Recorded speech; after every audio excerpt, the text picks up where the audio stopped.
The big story on the budget front is that emergency budget that was tabled by the finance minister just yesterday, a grim picture of the country's economy laid out by Tito Mboweni. He set out two scenarios for the country, a passive scenario and an active scenario in which government debt to GDP will soar to 140% by 2028. That's if we remain passive. But on the active path, debt will stabilize at 87% and will begin a slow decline. Let's get you some analysis now. We'll talk to economist at Investec, Tertia Jacobs. Tertia, thanks very much for your time this morning on the AM report. I mean, the minister essentially yesterday saying that the country will go bankrupt if we don't act now. But of course, that is a situation we will hopefully be able to stave off. Yes, Michelle. So I think the budget was very clear on the debt risks South Africa is facing. You know, going into COVID, the economy was already weak. And I think with this pandemic, it really pushed a lot of households and corporates over the line who already had very tough, tight cash flows. Yeah. So with government stepping in with this fiscal support package, combined, with very large revenue losses, which SARS estimate to be 304 billion rand, the budget deficit is widened to 15.6% of GDP, which is enormous. Now, you may see that it's happening, the same is happening in many other developed and emerging economies.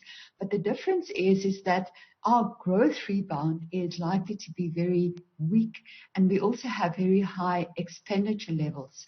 So hence this focus on the passive and the active approach, which you mentioned, is if we don't address issues such as very high spending in the context of very weak growth, we are heading to those shocking debt ratios that you just mentioned. Yeah, I mean, is that also why the minister is once again on the issue of the public sector wage bill?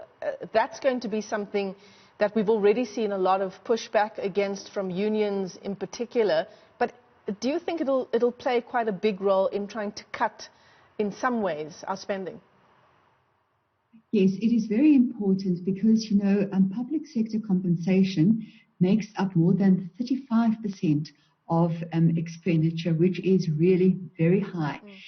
So combined with that is the acceleration in interest payments, because so much of the shortfall in revenue is now going to be funded in the capital markets.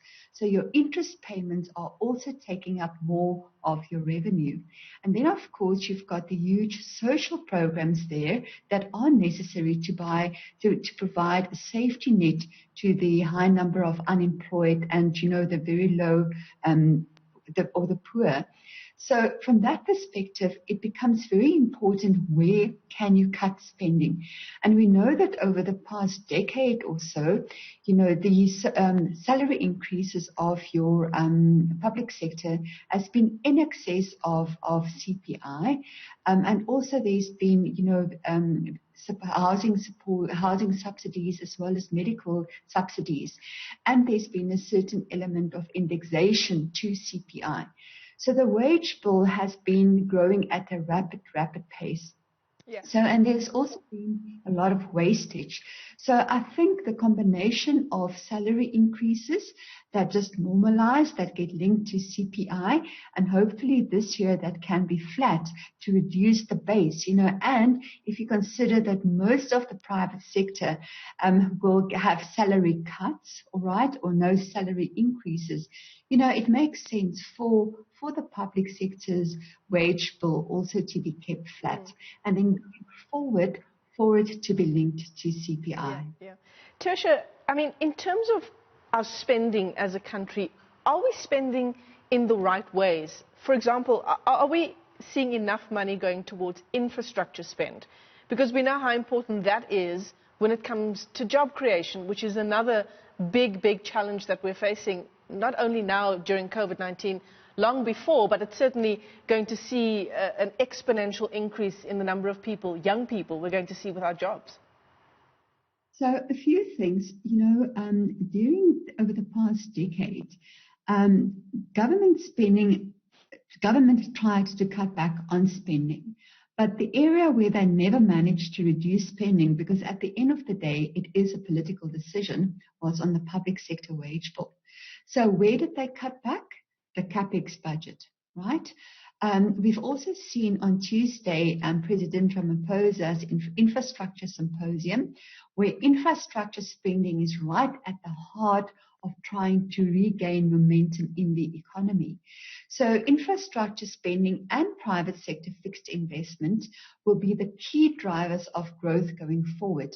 You know, investment spending has now receded to about 17% of GDP, and the president announced that we need to get it back to 30% of GDP. You know, and normally when you look at a government budget, that deficit should be there to finance CapEx spending. And in our budget, where the borrowing requirement is now going to be in excess of